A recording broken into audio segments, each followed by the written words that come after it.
Deus está em todos os lugares, menos numa igreja.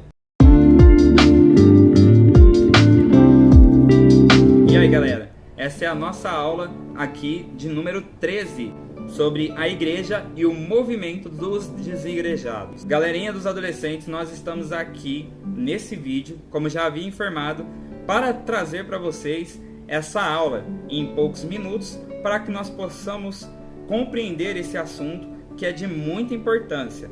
Lembrando que nós não teremos essa aula presencialmente, porque teremos o culto de encerramento da escola dominical, ok? Então, aqui em alguns minutos, tentaremos falar acerca deste tema que é tão importante para os nossos dias e que nós devemos tomar muito cuidado para não sermos confundidos com essas pessoas que estão acreditando nessa grande mentira. A revista vai nos trazer duas leituras bíblicas em classe, que seria Mateus 5, versículo de número 13. Está nos falando de sermos a luz e o sal do mundo, onde nós somos a diferença que esse mundo possui. E Romanos capítulo 13, versículos 1 ao 7. Está falando sobre as autoridades instituídas por Deus para ser seus representantes na terra. Mas aqui nesse vídeo, para termos o assunto bem curto, quero falar apenas de Hebreus, capítulo 10, versículo de número 25, que diz: não deixamos a nossa congregação, como é costume de alguns, antes admoestamos uns aos outros, e tanto mais quanto vedes que se vai aproximando aquele dia. De uns tempos para cá, principalmente no final do século 20, para a entrada aí no século 21, nós temos um aumento crescente desse movimento, o movimento dos desigrejados. São pessoas que acreditam em Deus, dizem possuir uma fé e, de uma forma frustrada, saem da igreja e dizem viver uma vida de fé isoladamente, sem a necessidade de contato com irmãos, ou seja, eles acreditam não precisar da igreja para exercer a sua fé. Também, de igual modo, acreditam que a igreja é um conceito de alienação e também não corresponde ao que Cristo realizou, alegando que Cristo não vivia em uma igreja no seu tempo, e nem simplesmente os santos apóstolos posteriormente a ele.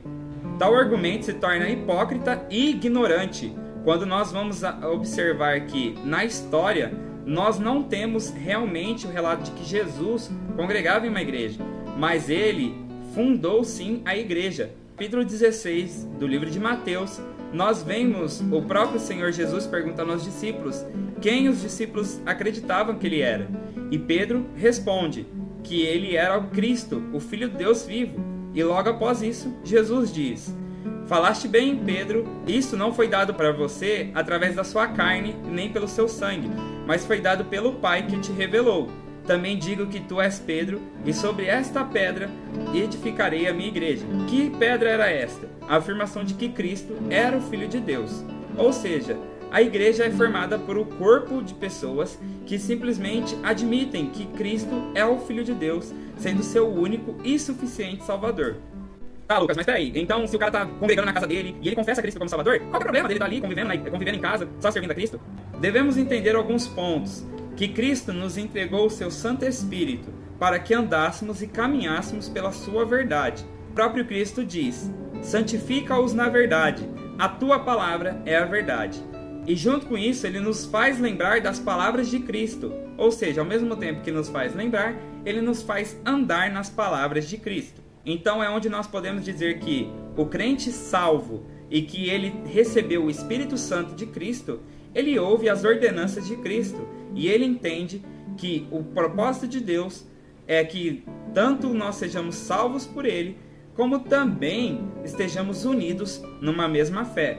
O pastor presidente da igreja Videira, pastor Aloísio Antônio Silva, diz em seu livro O Coração de Deus Desvendado que um dos propósitos de Deus é que todos os seus filhos sejam unidos em um só corpo para representar a expressão do que ele quer realizar no mundo através da igreja. E isso só é possível quando este corpo está unido numa mesma fé e ambos estão sendo instruídos a ir a um caminho verdadeiro de paz. Mas por que muitas pessoas estão se afastando ou estão desejando viver dessa maneira, conforme Cristo não está lhes ordenando através da sua palavra? Porque muitos, assim como diz nas Escrituras, nos últimos dias iriam apostatar da fé. Apostatar significa sair, ou seja, renegar a fé. Muitos estão simplesmente deixando, até porque nós entendemos através da palavra de Deus que nos últimos dias muitos homens seriam amantes de si mesmos, levam apenas as suas próprias considerações. A ideia é: eu posso errar, mas a igreja não pode. Se a igreja errar, simplesmente está completamente... é um lugar que eu não posso pisar mais. Todo mundo pode errar, menos a igreja. Esse é o pensamento do apóstata e hipócrita também. E veja, temos textos bíblicos que comprovam isso. Nós vamos ver em 1 João, quando ele está revelando sobre o espírito do anticristo.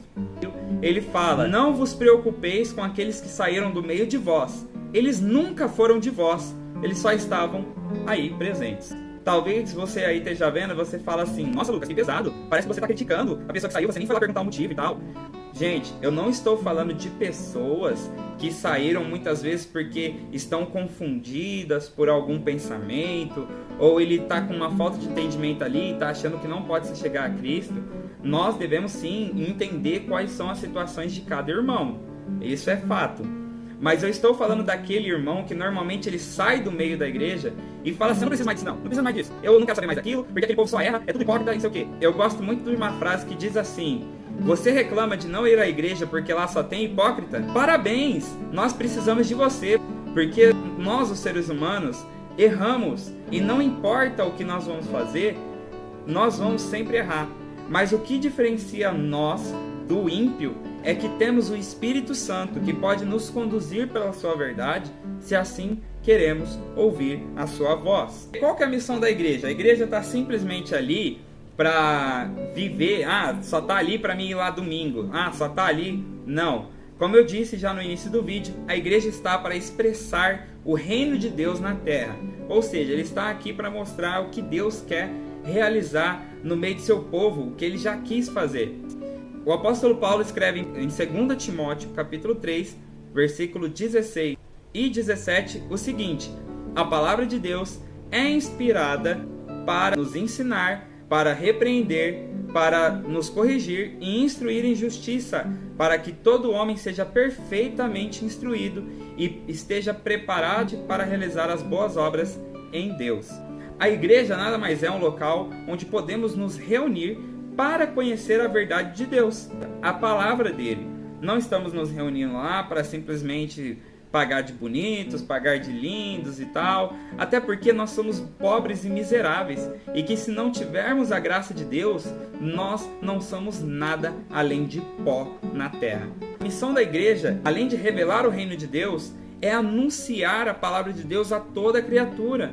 O Senhor Jesus, quando ressuscitou, disse aos seus discípulos: ide por todo mundo, pregar o evangelho, batizando-os do Pai, do Filho e do Espírito Santo. Deus, através da igreja, quer que o máximo de pessoas conheça Ele, para que no dia do juízo ninguém tenha que dizer: mas eu nunca conheci você para que eu venha a ser condenado. Eu nunca te conheci para que eu venha entender o porquê estou indo para aí. Não, o evangelho está sendo pregado a toda criatura, porque a fé vem pelo ouvir, e ouvir da palavra de Deus. Aí, para terminar, talvez você me diga: mas peraí, Lucas, se o cara é crente só em casa, se o cara é crente só lá no cantinho dele, nada impede ele de sair pregando aí pelas ruas, pregando, né, para poder simplesmente as pessoas conhecerem o evangelho através dele. Sim, nada impede ele fazer isso, e glória a Deus se ele vai fazê-lo. Mas nós temos que entender que, assim como ele está descumprindo uma regra da própria palavra de Deus, a qual ele, por ter o Espírito Santo, deveria seguir, né? Se assim ele o tem, nós devemos entender que a igreja possui duas ordenâncias, a qual só pode ser realizada quando nós congregamos. Primeira, eu quero falar aqui que seria o batismo nas águas. O batismo nas águas, ele seria aquele batismo que representa que você está morrendo para o mundo e começando a viver para Deus. Seria a sua confissão de fé, né, para que todos vejam. Vai ligar você com um corpo. Ou seja, a partir desse momento, você está dizendo que quer viver para Deus, você está disposto a entregar sua vida não somente por Cristo, mas também para seus irmãos, para que eles também possam chegar para mais perto de Cristo. O batismo nas águas serve exatamente para isso. E não é possível você ser um desigrejado após ser batizado neste batismo. Ou seja, não nasceu de novo, se assim você não deseja viver em comunidade. A Santa Ceia, que também é a segunda ordenância e talvez seja uma das mais importantes que a gente possui como uma forma ritualística, né? A Santa Ceia nada mais é do que um ritual a qual todos os cristãos passam para também declarar sua comunhão com a igreja a qual ele participa. Ou seja, nós sabemos que a Santa Ceia é um local onde nós, além de lembrarmos do que Cristo fez, ou seja, que Ele se entregou pelos nossos pecados, nós comemos para simbolizar que estamos juntos com a igreja, estamos participando daquele corpo. Eu tenho comunhão com João, eu tenho comunhão com Pedro ou com a Joana, porque estamos ligados através deste pão e através deste cálice, que são símbolos da nova aliança que Cristo fez com o seu povo, a igreja. Através deste pão e através deste cálice, estamos sendo unidos ao corpo de Cristo. E veja só, pensa aí no seu corpinho, pensa no seu corpo aí que você está agora vendo esse vídeo aqui. Pensa aí na sua mão. Imagina se a sua mão fala assim: ah, eu não quero ficar nesse corpo aqui, eu não gosto, ele não me dá nada de atrativo. Aí sua mão decide ir morar lá no Japão. Tem como? Você ia conseguir viver sem essa sua mão que está do seu lado aí? Eu acredito que não. Exatamente porque a igreja só funciona como um corpo, onde todos estão unidos e cada um tem sua importância vital para que esse corpo ande. Por fim, eu quero apenas, para não se estender muito no vídeo, eu quero apenas citar para vocês aí a passagem de João capítulo 10, que diz: eu sou o pastor, e as minhas ovelhas ouvem a minha voz, e elas não ouvem a voz do estranho, porque eu as chamo e elas vêm. Jesus está falando que as ovelhas seriam aqueles a qual seriam salvos, aqueles que ouvem a palavra e vêm a Ele. Tanto que tem um outro momento que ele fala: há ovelhas minhas ainda que não estão nesse redil, mas eles estão em outro, e quando eu os anunciarei, chamarei, e eles virão até a mim. Então veja, o próprio Cristo está dizendo que as suas ovelhas ouvem a sua voz. A fé, ela vem pelo ouvir e ouvir pela palavra de Deus. Nós devemos anunciar essa palavra a toda criatura e que nós devemos entender que só existe uma forma disso ser real, é que estejamos todos no mesmo corpo, unidos. E aqueles que são chamados por Cristo entendem que devem estar unidos para poder estar pregando o Evangelho, estar louvando a Deus em comunhão, participando do pão, do cálice, tendo sido lançados na água do batismo para a remissão dos pecados. E hoje nós também conseguimos entender que é somente em Cristo que encontramos a perfeição, porque dele, por ele e para ele são todas as coisas, e nós possamos conhecer essa verdade. Então, adolescente que me assiste, você deve viver uma vida de comunhão. Ame mais os seus irmãos que estão ao seu redor. Participe, fale para ele o quão importante é ele estar ali no corpo de Cristo, juntamente com você que está ouvindo a voz de Deus falar com você. Mais uma passagem da Bíblia diz: o justo viverá pela fé, mas se ele retroceder, a minha alma não tem prazer nele. Deus está dizendo para que o justo verdadeiramente viverá pela fé, porque é por fé que nós andamos e não por vista. Nós andamos por Cristo e não pelo erro ou pelo acerto do irmão. E que espero que essa aula tenha sido edificante para a sua vida.